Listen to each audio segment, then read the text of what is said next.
Hello বন্ধুরা, দেখো আমরা রেডি হয়ে বাড়ি থেকে বেরিয়ে যাচ্ছি। তাই তোমরা যে যেখান থেকে আমার ভিডিওটা দেখছো, তোমরা ভিডিওটা স্কিপ না করে দেখো। আশা করছি তোমাদের ভালো লাগবে।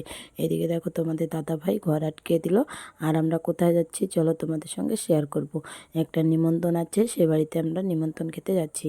আর এখানে অনেক দূর দূর থেকে, দূর দূরান্ত থেকে লোক আসে। সেখানে এক ধরনের পুজো হয়, পাঁচকুড়ি ঠাকুর বলে। চলো সেখানে চলে আসলাম। আসার পরে দেখো তোমাদের সঙ্গে ঠাকুরগুলো একটু শেয়ার করে নিলাম। পাঁচকুড়ি ঠাকুরের পুজো এখানে। তাই ভিডিওটা কিছুদিন আগের, আমি এডিট করতে দেরি হয়ে গেছে, তাই তোমাদের সঙ্গে আজকে আমি ভিডিওটা শেয়ার করলাম। তোমরা ভিডিওটা দেখো, আশা করছি তোমাদের ভালো লাগবে। আর তোমাদের যদি পাঁচকুড়ি ঠাকুরের প্রসাদ খেতে ইচ্ছা করে, অবশ্যই আমার ভিডিওতে কমেন্ট করে চলে এসো। আর দেখো এখানে এসে দিদি ভাইয়ের সঙ্গে দাঁড়িয়ে বললাম, কথা বলছি। তারপরে ওখানে বৈঠক বসে পড়েছে, তারপর উঠলো, তারপর আমাদেরকে বসতে বললো, তাই আমরা চলে যাচ্ছি বসার জন্য। আর এতটা টেস্ট হয় ঠাকুরের প্রসাদ বলার মতন না। এখানে দেখো আলু ভাজা দিয়ে দিয়েছে, সব কিছু দিয়ে, আর সঙ্গে খিচুড়ি, তারপরে ছোলার তরকারি সব দিয়ে দিচ্ছে। তো এতটা টেস্ট হয়, তোমরা যদি খেতে চাও অবশ্যই আমার ভিডিওতে কমেন্ট করে চলে এসো।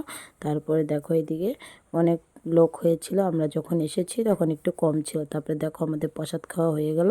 তারপরে আমরা বাড়ির দিকে রওনা দিয়ে দিয়েছি। তাই খাওয়ার পরে এত সুন্দর করে পান রেখেছে, ওখানে না খেয়ে থাকতেই পারলাম না, পান খেলাম। তাই সবাইকে শুভরাত্রি। সবাই ভিডিওটা এখানে রাখছি। সবাই